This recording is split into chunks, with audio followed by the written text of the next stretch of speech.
We're doing another office hours today, and this topic is one of my favorite topics. It's all about building early stage startup teams. It's for anybody who's considering starting a company or has already started a company at the earliest stages and knows how hard it is and is struggling with all kinds of things. So we're going to talk about everything from hiring to firing today and anything in between of that.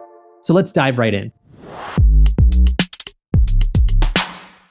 All right, you have asked me these questions and I'm going to answer them. We're about to pivot and we're going to need to fire close to half our team. Do you have any tips to keep team morale high with remaining employees? I have pivoted more times than I want to admit.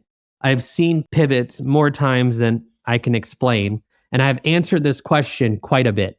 Just tell the damn truth. That's it. Just tell the damn truth. We are this business now. We need to change to this business, this other business, or this other thing next. And these are the people that need to be on the team to help us do that. These other people can't be on the team to help us do that for these reasons, but we love you all.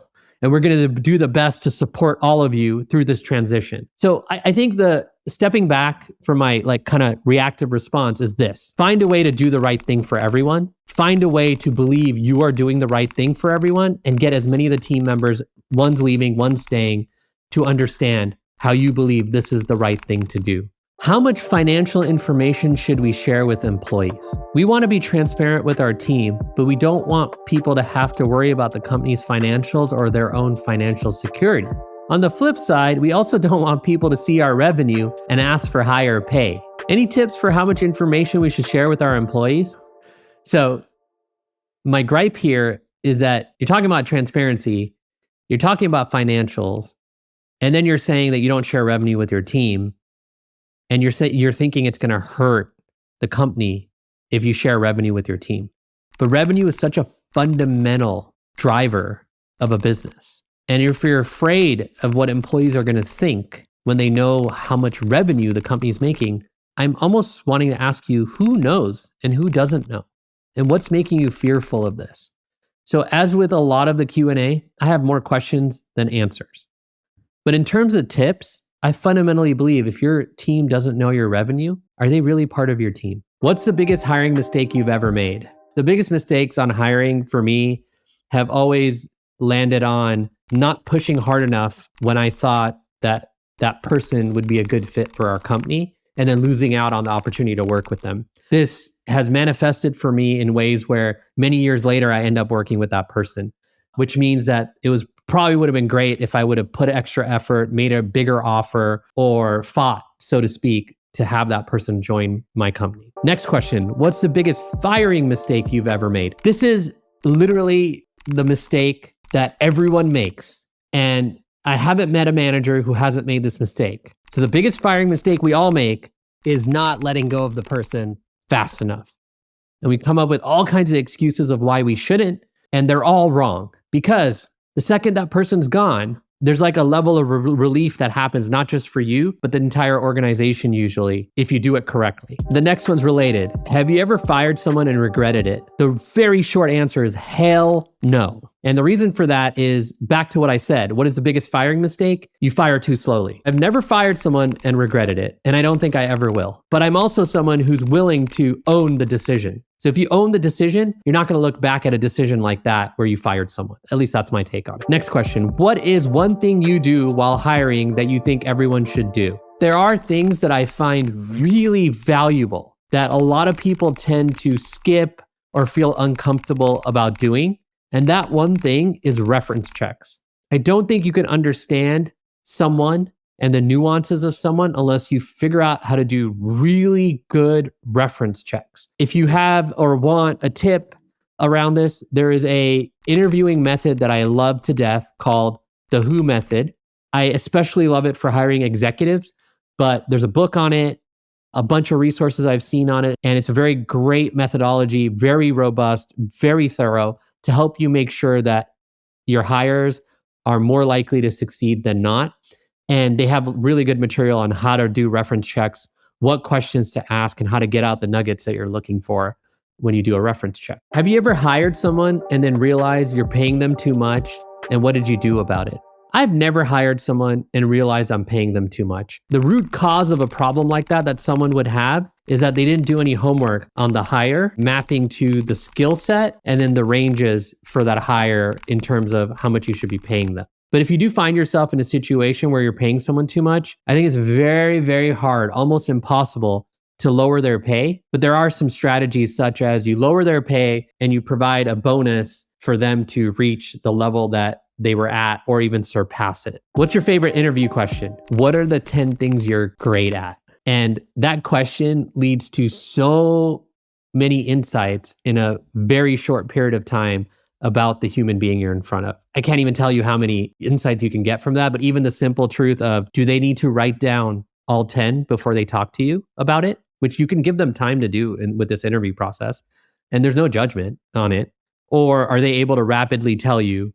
Do they run out of things after 5 or 6? So there's just a lot of interesting insights on how they think about things that you get from that. But more importantly, those 10 things can really help you define how this person thinks about themselves and honestly, what they think they're great at. Is it bad form to recruit/poach engineers from other startups? I will give you one really interesting response to this. If your culture is one where poaching from other startups and the people that would hop like that are matching with your culture, by all means, you should do that. But you should really think about it from a cultural standpoint. I will give you one example, but I will not mention any names. But if you did some Googling, you could probably figure out all these names. Back in the day, there was a big rivalry between two companies. They were copying each other. They were stealing each other's customers. One of them was way more aggressive than the other about doing it. And they ended up hiring very high-level executives and many other people from the other company. And the reason it worked is because the culture at one of the companies was really fitting for bringing on people that would want to switch. And the dynamic worked for that company that was poaching, aggressively poaching. But they weren't just poaching the employees, they were poaching the customers too. Because the way they looked at it is, we have this product, there's this competitor, they have our customers, those are our customers. Why aren't they our customers? That was like the kind of attitude and vibe you got from that company. They're like, look, these customers are sitting there, and why aren't they ours? And so they just had this, like, I don't want to say growth at all costs, because that's not an accurate way to say it, but they had this fundamental core belief that they were better and that any customer of any alternative or competitor should be theirs. I rarely see a company that is that aggressive and that internalized around this concept. So anyway, the two companies were Lyft and Uber, and I'll leave it to you to guess which one was which. Now we're on an experimental round, and it's called Heten's Hot Takes. So I'm going to give my opinion, an agree or disagree, and do my best to be one or the other on these statements about recruiting, hiring, and firing. So I'm going to jump right in. You should hire slow and fire fast. I disagree. Ideally, you should hire fast and fire fast too. I think this whole idea of hiring slow slows you down. But do I mean that you should hire like willy-nilly and hire everyone that shows up the door? No. I mean that you should create a recruiting process that enables you to hire as fast as possible, not slowly. Why would you want to optimize for hiring slowly if you could optimize for hiring fast and really well? An in-person startup will always win against a remote team. There is no way I can agree with this because I've been running remote teams. But the nuances are not lost on me. So this is a hard disagree with a lot of caveats. I believe that we are used to in-person work where there's a butt in a seat and you can see that person in that seat working. And that construct is sort of plaguing us because that's what managers have become so used to that they can't think of the alternative. And so the real problem here isn't that a remote team will win against an in-person team or vice versa. It is that we just don't have enough systems in place and understanding as human beings of how to work remotely. If you think about the technology that we use today to work remotely, the fact that I'm on Riverside right now and recording this and that you can see it at any time and all these wonderful things that we now take for granted, These things didn't exist before when all the management principles and the organizational principles were first created. So we really need to rethink these systems. All that being said, and even the fact that I've been running remote teams for 20 plus years and advised some of the largest remote companies on the planet, I believe that there is magic in person too. Work trials are a great way to evaluate people before hiring them full time. I agree, but that's not the only way. And I think that's where like you hear some, hyper growth startup founder talking about the way they do crazy work trials in 2 weeks and this and that. Yeah, cool. That works for you. Great. But does that mean you're poor at evaluating people without that? The answer is usually yes. So what does that really mean? Are you going to have to be able to scale your strategy of work trials for every department, every team as your company grows? I don't think you can scale that. So yes, it's a cute way to build an early stage team. I think there are a lot of benefits to it, but I'm going to call it cute because it doesn't scale. And so yes, I agree. In an ideal scenario, you do work trials with everyone you can, but at the end of the day, that's not legit possible unless you're building a small team, because at some point this rule is going to break for you. And that's what I worry about companies that are stuck on the work trial model. I love it. I think it's great, but there are not even downsides. It's not scalable. If you tell me you're not trying to scale like that and you are doing work trials, hey, kudos to you.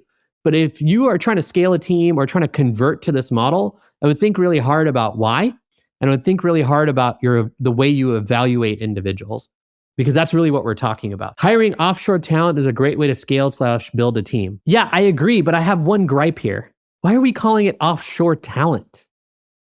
It's human beings and they exist everywhere. They're all over the world. What's offshore? What's the shore?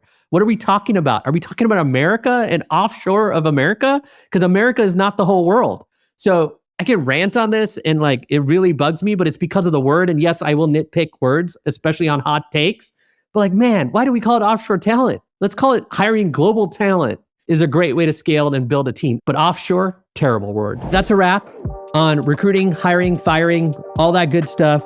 One of my favorite topics and one of the most important topics for a business, especially early stage startups. Apply for a future episode to join at hiten.show, HITEN.SHOW.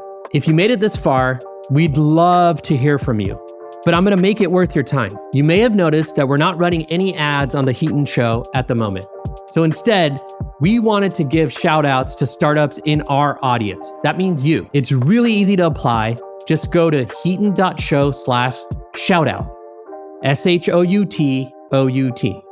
And I will pick from those applicants on a few companies to shout out on the next episode. The show is produced by Supermix. Thanks for joining.